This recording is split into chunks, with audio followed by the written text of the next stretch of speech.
Boom. Look at it. GBP USD straight to the negative 27 extension. I mentioned last week. Look, look at the recap. Okay, and now we're back. Present time 27 extension hit perfectly. Right at my entry, stop loss right here, and take profit right up here in the negative 27. So let's break down this trade a little bit and what we kind of went through doing this. So as you can see, we kind of entered like somewhere around this part. So that's like April 21. And we held this trade. Oh my gosh, we held this trade for a whole week. And it finally hit take profit. Like to a T, basically. Right here. Perfectly to the negative 27 extension. Where I said, you guys need to take profit. But let's break it down a little bit more than that. So we market execute.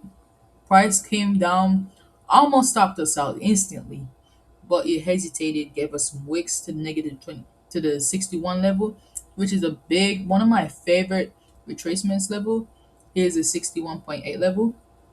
So after it hit that spot a couple of times, it really brought us through the ringer because it pushed up. Let me take this draw tool out. So it pushed up and we're in profit. We're in profit good, almost half the way there.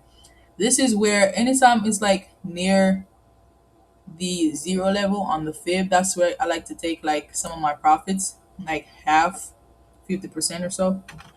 Because if you don't, you're gonna be like, oh, I'm ecstatic, I'm up like 300, $500 right here. And then you see this shooting star right here. And then you're scared. You're like, oh my God, I just like let 500 slipped out of my hands. Exit this trade. I'm gonna just take what I can get, break even, and then you leave. You could take a shower. You come back. It's in deeper shit, and you're like, damn. You're grateful that you exited the trade, but then boom, just like that, in less than a day, it hit the negative 27 extension perfectly. And this is what I'm talking about, the psychology of trading. Because if you took some money out right here near the 0% level, you wouldn't really feel too crazy about price retracing. And also, if you accepted the risk of the trade, you wouldn't care if you got stopped out anyways. You just let that shit run. And that's like it's a thing that a lot of traders haven't mastered yet. They think because they put a trade on, they put a stop loss in, means that, oh, I'm a risk taker. Look, I'm putting money on the line. But you haven't accepted the risk, because to your mind and to most traders' mind, the risk doesn't exist until it actually happened. But you gotta realize that the risk already exists the moment you put the trade on. That this money is basically gone.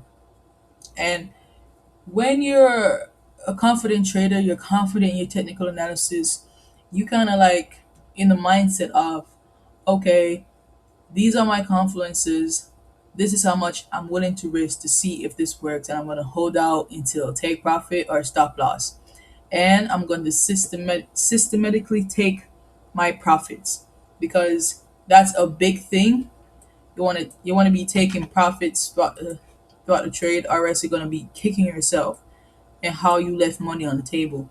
Because price could have easily just came down some more, hit the negative 27 extension, and then push up. But you was in profit, so you gotta take the profit when you make it, or else you're gonna be like, it's gonna fuck you up in your head a little bit. You're gonna be entering the trade over and over again. You're getting stopped out. You're super emotional. You just gotta focus on your psychology. And a book that really helped me understand this was Trading in the Zone by Mark Douglas. I put it up right here.